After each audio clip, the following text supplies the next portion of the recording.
Every professional programmer knows the pain that is pull request review. It's one of the most important, but also one of the least fun responsibilities that come bundled with our job.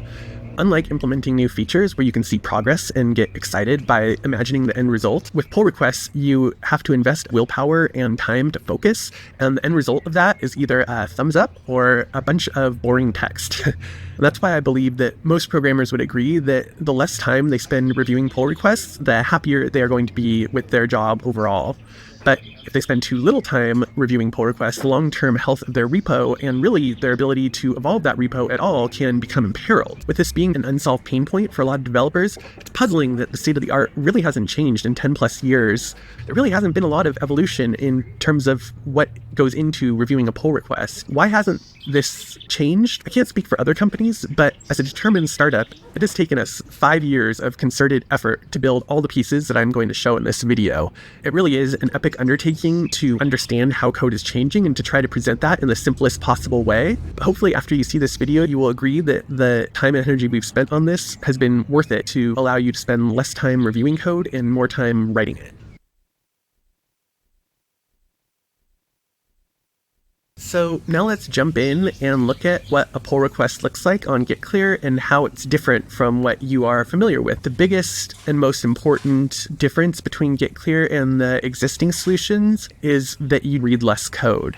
In the experiments that we have run in the first couple weeks since we built this tool, on average, we're seeing that there's usually about 25 to 40% less lines that developers have to review when they're looking at a pull request in GitClear compared to the existing solutions. And so this can end up being hours more time that you have available to write code instead of reviewing it. So let's jump in and see how we do this. GitClear's pull request experience begins with what we call the overview page, and this is where you can see high-level details of where the pull request is at right now and how it compares with previous pull requests that have been submitted.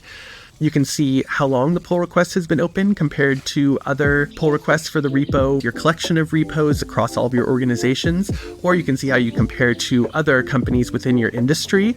You can also see how the amount of test coverage in this pull request compares to the averages for others in those different comparison points. And you can also see a histogram of the diff delta, which is a proxy for the cognitive energy or the meaningful change that has happened across the work that went into the pull request.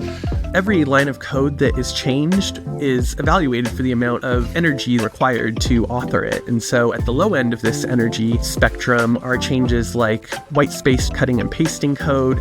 No value is ascribed to the trivial changes that developers just have to make in the course of writing code. One step above that, you have find and replace changes, which are usually a very small amount of energy per line changed. Moving up a little bit more, you have added code, where especially if the code is added as part of a new file or a new function that's added, there's usually not that much energy that goes into just banging out 10, 20, 30 lines of newly added code. Going up another step in diff delta are code updates, where you actually have to understand the previous code that was there in order to modify it.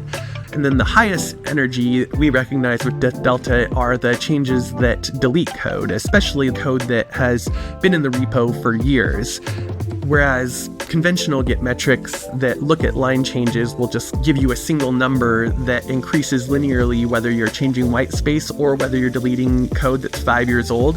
The second element that you can see on the pull request overview page is the next action section. And this seems like a small detail, but it's something that I think people don't entirely appreciate is a weakness of a lot of the existing pull request tools, is that it's not always clear what the next step is. If you're the author of the pull request, yes, you received 10, 20, 30 comments on it, but as you start to address those comments, it starts to get hard to remember which comments you have and haven't addressed. Below the contextualizing histograms and the specific actions that you can take to get this pull request ready to be merged, we just have the typical pull request details like the description, the images the author submitted. Moving on to our second tab, this page goes deeper into the code quality for the pull request. Specifically, it allows teams to evaluate how the size of the functions and the files that were changed in this pull request compare to goals that the team is able to set.